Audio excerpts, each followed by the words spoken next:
CAR T therapy for non-active secondary progressive MS has received an important designation from the FDA, but the human evidence is still extremely early.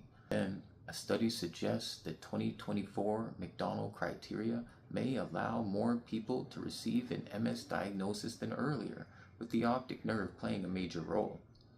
We'll also look at Lucid-MS, an experimental treatment moving into phase 2 testing in progressive MS with a different goal, targeting the biology of myelin damage itself. And finally, researchers are developing artificial axons, tiny laboratory models designed to help scientists test potential remyelination drugs more realistically before they ever reach human trials. There's a lot happening this week, especially around progression, myelin, and how we understand MS beyond relapses. Okay, let's explore these stories.